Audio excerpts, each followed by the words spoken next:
ಸಾವಿನ ಬೆನ್ನಲ್ಲೇ Abdul Rahim video viral ಆಗಿದೆ. ತನ್ನ ಮಕ್ಕಳ ಜೊತೆ ಅಬ್ದುಲ್ ಆಟ ಆಡೋ ವಿಡಿಯೋ ಇದು. ಅಬ್ದುಲ್ ರಹೀಂಗೆ ಇಬ್ಬರು ಹೆಣ್ಣು ಮಕ್ಕಳಿದ್ರು. ಕೆಲ ವರ್ಷದ ಹಿಂದೆ ಮದುವೆ ಆಗಿದ್ರು. ಮಕ್ಕಳ ಜೊತೆ ರಹೀಂ ಆಡ್ತಾ ಇರುವಂತ ವಿಡಿಯೋ ವೈರಲ್ ಆಗಿದೆ. ಸಾವಿನ ಬೆನ್ನಲ್ಲೇ ಅಬ್ದುಲ್ ರಹೀಂ ತನ್ನ ಮಕ್ಕಳ ಜೊತೆ ಆಟ ಆಡ್ತಾ ಇರುವಂತ ವಿಡಿಯೋ ಇದೀಗ ವೈರಲ್ ಆಗಿದೆ. ಇಬ್ಬರು ಮಕ್ಕಳಿದ್ದಾರೆ, ಇಬ್ಬರು ಹೆಣ್ಮಕ್ಳು.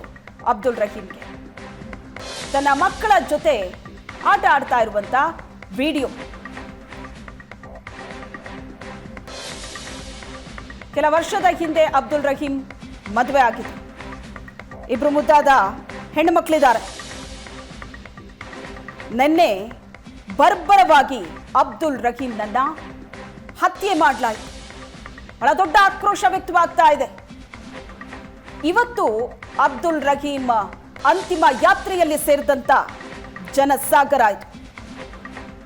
ನಿನ್ನೆ ಇಬ್ಬರು ಯುವಕರು ತಲವಾರ್ನಿಂದ ಹಲ್ಲೆ ಮಾಡಿ ಬರ್ಬರವಾಗಿ ಹತ್ಯೆ ಮಾಡಿದ್ರು.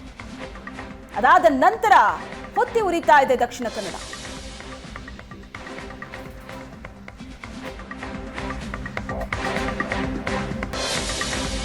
ಸೇಡಿಗಾಗಿ ರಹೀಂ ಹತ್ಯೆ ಎನ್ನಲಾಗ್ತಾ ಇದೆ. ಆರೋಪಿಗಳ ಬಗ್ಗೆ ಮಾಹಿತಿ ಲಭ್ಯವಾಗಿದೆ. ಶಿವಮೊಗ್ಗದಲ್ಲಿ ದಿನೇಶ್ ಗುಂಡೂರಾವ್ ಹೇಳಿಕೆ ಕೊಟ್ಟಿದ್ದಾರೆ. ತನಿಖೆಯಿಂದ ಸತ್ಯಾಂಶ ಹೊರಬರುತ್ತೆ, ಶೀಘ್ರವೇ ಆರೋಪಿಗಳನ್ನ ಬಂಧಿಸ್ತೀವಿ ಅಂತ ಶಿವಮೊಗ್ಗದಲ್ಲಿ ದಿನೇಶ್ ಗುಂಡೂರಾವ್ ಹೇಳಿಕೆ ಕೊಟ್ಟಿದ್ದಾರೆ.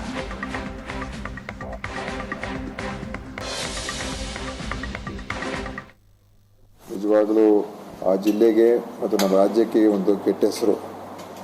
ಇದರಲ್ಲಿ ಒಬ್ಬ ಯುವಕ ಯಾರು ತೀರೋಗಿದ್ದಾನೆ, ಅಬ್ದುಲ್ ರಹೀಂ, ಮತ್ತು ಇನ್ನೊಬ್ಬನ ಮೇಲೆ ಇಬ್ಬರ ಮೇಲೆ ಈ ದುಷ್ಕರ್ಮಿಗಳು ಮರಣಾಂತಿಕ ಹಲ್ಲೆಯನ್ನು ಮಾಡಿ ಅದರಲ್ಲಿ ಒಬ್ಬ ತೀರೋಗಿದ್ದಾನೆ, ಇನ್ನೊಬ್ಬ ಆಸ್ಪತ್ರೆ ಚಿಕಿತ್ಸೆಲಿದ್ದಾನೆ. ಆದರೆ ಔಟ್ ಆಫ್ ಡೇಂಜರ್ ಅಂತ ಕೂಡ ನಮಗೆ ವರದಿ ಇರತಕ್ಕಂಥದ್ದು.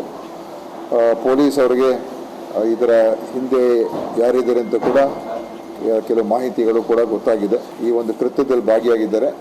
ಅವ್ರನ್ನ ಹಿಡಿದಾಕುವಂಥ ಕೆಲಸ ಪೊಲೀಸರು ಮಾಡ್ತಾರೆ ಅಂತಲೂ ಕೂಡ ನನಗೆ ವಿಶ್ವಾಸ ಇದೆ. ಮತ್ತು ಸೇಡಿನ ಒಂದು ವೈಷಮ್ಯ ಅದು ಇದಕ್ಕೆ ಕಾರಣ ಅದೇ ಅಂತ ಕಂಡು ಬರ್ತಾ ಇದೆ. ಈಗಾಗಲೇ ಎಲ್ಲ ರೀತಿಯ ಒಂದು ಎಚ್ಚರವನ್ನು ಪೊಲೀಸರು ಆ ಜಿಲ್ಲೆಯಲ್ಲಿ ಹಾಕಿದ್ದಾರೆ. ಮತ್ತು ಇದಕ್ಕೆ ಕಾರಣಕರ್ತರನ್ನು ಕೂಡ ಅತಿ ಶೀಘ್ರದಲ್ಲಿ ಹಿಡಿತಾರೆ ಅಂತ ನನಗೆ.